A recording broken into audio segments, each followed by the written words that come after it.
ટ્રસ્ટીગણ, સ્ટાફગણ અને વિદ્યાર્થીઓ, વહાલા વિદ્યાર્થીઓ,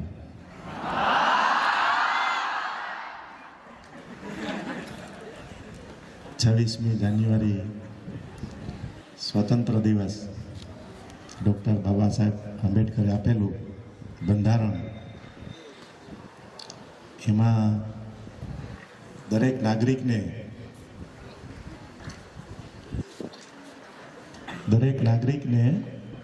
પૂરા હક અને અધિકાર મળે એના માટેની ચર્ચા કરવામાં આવી. હક દરેકને મળે અને એના માટે ફરજ પણ હોય છે. માત્ર હક હોતો નથી, ફરજ પહેલા આવે છે, પછી હક આવે છે. દરેક નાગરિકે પોતાની ફરજ પહેલા નિષ્ઠાપૂર્વક બજાવવી પડે, ત્યારે આપણે હકને પાત્ર ગણાય, ત્યારે સાચી 26મી જાન્યુઆરી ઉજવી કહેવાય. ફરજમાં આપણને બધાને ખ્યાલ છે કે આપણે જે ક્ષેત્રમાં જે પણ કોઈ પણ જગ્યાએ કામ કરતા હોય ત્યાં સંપૂર્ણ નિષ્ઠાપૂર્વક કામ કરવું જોઈએ. દાખલા તરીકે આપણે વિદ્યાર્થી જીવનમાં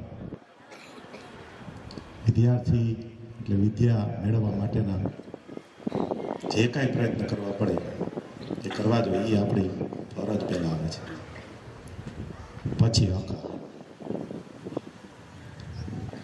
સુખાકારી જીવન જીવવા માટે દરેક નાગરિકે પોતાની ફરજ બજાવવી પડે છે. દરેક અધિકારીઓએ પોતાની ફરજ બજાવવી પડે છે. પણ એ ફરજમાં જ્યાં ખામી રહી જાય છે અને એને કારણે હકમાં પણ ખામી રહે છે, હક મળતા નથી. દાખલા કે દરેકને સ્વચ્છતાની જરૂર છે, દરેક સ્વચ્છતાના ડિમાન્ડ કરે છે, પણ એ સ્વચ્છતા લેવા માટે આપણી પણ ફરજ હોય. દાખલા કે સ્વચ્છ જગ્યા જોતી હોય તો સ્વચ્છતા આપણે પોતે રાખવી પડે. ગમે તે જગ્યાએ થૂંકીએ, ચોકલેટ ખાઈને કાગળિયા ગમે ત્યાં વેળીએ, વેફર ખાઈને ગમે ત્યાં પડીકા ઉડાડીએ, એ આપણી ફરજમાં આવે છે કે આપણી ફરજ પહેલા ચૂકી ગયા છે એટલે સ્વચ્છતા ગઈ છે. આપણે બધા હકના અધિકારી બની જાય છે પહેલા જ, પણ ફરજ ચૂકી જાય છે. જો આપણે ફરજ બજાવશું તો ઓટોમેટિક હક મળી જ રહેશે. એટલા માટે આપણે શિક્ષણ સાથે એ પણ જ્ઞાન આપવામાં આવે છે કે ભાઈ તમે જે તે જગ્યાએ છો ત્યાં સ્વચ્છતા રાખો તો તમારી તંદુરસ્તી પણ બગડશે નહીં. નરેન્દ્ર મોદી સાહેબ સ્વચ્છતા માટેનું વારંવાર કહે છે, પણ એનું પાલન આપણે કરવાનું. કહેવાનું તો એ લોકો હોય, પછી પાલન એ કંઈ અહીં કરવાનું આવે. પાન ખાઈને ગમે ત્યાં પિચકારી મારી દઈએ, નો પાર્કિંગ લખ્યું હોય ત્યાં જ આપણે પાર્કિંગ કરીએ. કેટલી અજ્ઞાનતા છે.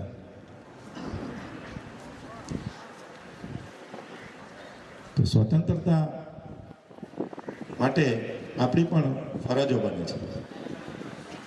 એ ફરજોનું પાલન કરશું તો ઓટોમેટિક દરેકને સ્વતંત્ર જેવું લાગશે. એમાં ઉણપ રહી જાય છે. દાખલા તરીકે અધિકારીઓ છે તો અધિકારીઓ જો પોતાની ફરજ નિષ્ઠાથી નહીં બજાવતા હોય તો ત્યાં પ્રજાને જોઈતા લાભ નથી મળતા. થોડાક ટાઈમ પહેલાં એક ડીવાયએસપી કે મહેતા સાહેબ કરીને હતા ઉપલેટામાં. અધિકારી ધારે તો ઘણું બધું કરી શકે છે. મહેતા સાહેબ જ્યારે આવ્યા હતા ત્યારે આખા વિસ્તારમાં એની છાપ એવી પડી ગઈ હતી લ્યો કે ઓટોમેટિક બધા સીધા વ્યવસ્થિત રીતે ચાલવા માંડે. દૂષણો દૂર થઈ જાય, ગમે ત્યાં રેકડી, ગમે ત્યાં પાર્કિંગ, એ બધું થઈ જાય ઓટોમેટિક વ્યવસ્થિત. કહેવાનો મતલબ એ અધિકારી ઉપર પણ આધાર છે. અધિકારીએ પોતાની ફરજો નિષ્ઠાથી બજાવવી જોઈએ, જેથી કરીને પ્રજાને જોઈતા દરેક લાભ મળી શકે. આજે ફાસ્ટ યુગમાં પૈસાની દોડ પાછળ આપણે આપણી ફરજો ભૂલી જઈએ છીએ. આમાંથી પણ ઘણા સારી પોસ્ટ ઉપર અધિકારી બનશે, અને હું તો ક્લાસમાં પણ કહેતો હોઉં છું ઘણી વખત કે આપણું હકનું લેવું. હકનું એટલે આપણે જે કામ કરીએ છીએ એને અનુરૂપ તમને જે કાંઈ પગાર મહેનતાણું આપવામાં આવે છે એ આપણું હકનું કહેવાય. અને હકનું લેવાથી પ્રજાના જ પૈસાનો દુરુપયોગ કર્યો કહેવાય. અને અનહકનું લઈએ છીએ એટલે જ આપણી મનમાં ચલિતતા આવે છે, સાચો આનંદ મળતો નથી. સાચો આનંદ મન સ્થિર હોય તો જ મળી શકે. મન અસ્થિર શા માટે થાય છે? કે અણસમજને કારણે, ખોટા પ્રકારની અપેક્ષાઓને કારણે મન અસ્થિર થાય છે, અને એને કારણે પૈસા કમાવા માટે ઘણા બધા ખોટા કાર્ય કરી નાખે છે. છતાં મન તો એનું સ્થિર છે જ નહીં, એટલે આનંદ તો આવતો જ નથી. સાચો આનંદ સમાજને ઉપયોગી થાય એવા કાર્ય કરવાથી મળે છે. જય હો પિક્ચરમાં હતું, તમને યાદ છે કે એક વ્યક્તિ 3 વ્યક્તિને મદદ કરે તો એમાં સાચો આનંદ આવે છે. એક ઓલો રિક્ષા ચલાવવાવાળો એક વ્યક્તિ 3ને મદદ કરતો હતો, એ 3 બીજા 3ને મદદ કરે, એમ કરતા કરતા આખા સમાજને સુખ અને શાંતિ મળે. તો આપણી ફરજો આ છે, પરંતુ આપણે સ્વચ્છંદી બની ગયા છીએ. આપણા પોતાનું જ વિચારીએ છીએ, બીજા કોઈનું વિચારતા જ નથી, અને એને કારણે સમાજમાં વિપરીત પરિસ્થિતિ આવી જાય છે. સાચી સ્વતંત્રતા એ છે કે બીજાને ઉપયોગી થાવ. તમે જે ક્ષેત્રમાં કામ કરો છો તે ક્ષેત્રમાં પ્રજાને તમારું જે પોસ્ટિંગ છે એને પૂરતા લાભ આપો, તો તમારું મન ઓટોમેટિક સ્થિર રહેશે.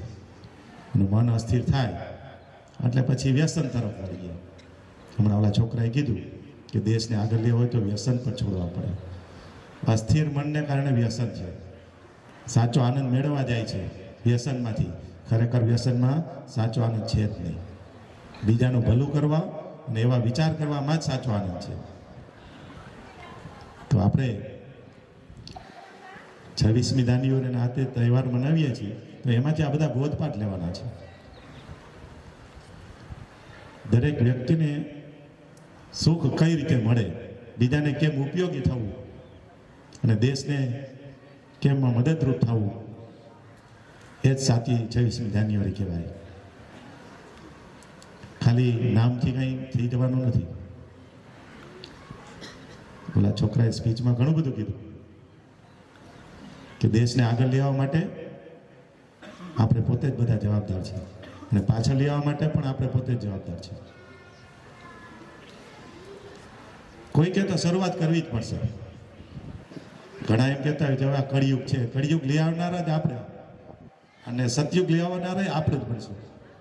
કળિયુગ પહેલેથી હોતો જ નથી, કોઈ પણ યુગ પહેલેથી હોતો જ નથી. શરૂઆત તો કોકે કરેલી હોય છે. તો પછી એવા નબળા વિચાર નહીં કરવાના કે હવે દેશમાં તો બહુ અંધાધૂંધી છે ને સતયુગ જેવું કાંઈ છે જ નહીં, કળિયુગ આવી ગયો, હવે આપણે એકથી શું થાય. એના છોકરાએ કીધું કે એકથી નહીં, એક જ શરૂઆત કરવાની છે. કળિયુગ લઈ આવનાર જ એક જ વ્યક્તિ હતો, એને જોઈને બીજા શીખાય, અને આખો કળિયુગ આવી ગયો. એક ખોટે રસ્તેથી એક જણો પસાર થઈ ગયો એટલે બધાને એમ લાગે કે આ રસ્તેથી બધા પસાર થઈ શકે છે, અને બધા મીંડા પસાર થવા, અને આ રીતે કળિયુગનું નિર્માણ થયું. તો સતયુગનું નિર્માણ પણ આપણે જ કરવાનું છે. આપણે પોતે સાચે રસ્તે હાલશું તો આપણું અનુકરણ કરશે બીજા, અને એ પણ સત્યના માર્ગે જશે, અને આખું સમાજને એનો ફાયદો થશે. એક વ્યક્તિ કે એક અધિકારી લાંચ લેતો હોય તો બીજાએ જોઈને એની પાછળ લાંચ લેવા માંડવાની નથી. તમને ખબર છે કે અનહકનું લેવાથી શું થાય? કેટલા પગ આવે? 2 પગમાં પડી જવાય. 2 પગમાં પડી જાય એટલે 4 પગ આવે. અનહકના પૈસાનું વજન વધી જાય ને એટલે 4 પગ આવે. ખબર પડી ગઈ ને? એટલે કહેવત છે નરકેશ્રી રાજેશ્રી નરકેશ્રી. પહેલાના જમાનામાં જે રાજા હતા એ છેલ્લો અવતાર હોય એનો, પછી નર્કમાં જ હોય. રાજેશ્રી નરકેશ્રી એટલા માટે જ છે કારણ કે એને ઘણું બધું નુકસાની કરી હોય.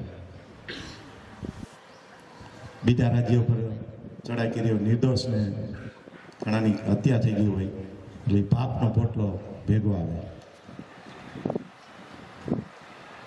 તો કહેવત છે ને કે ગમે એટલું કમાશો કોઈ પણ રીતે છેલ્લે આવશે કર્મનું પોટલું.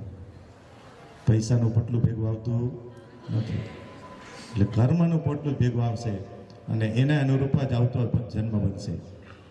તો એવા કર્મ કરીએ કે આવતો જન્મ પણ સુધરે અને આ જન્મ પણ બીજાના માટે ઉપયોગી થઈ અને સુધારી શકાય. એ સાથી 26મી જાન્યુઆરી કહેવાય. જય હિન્દ, જય ભારત.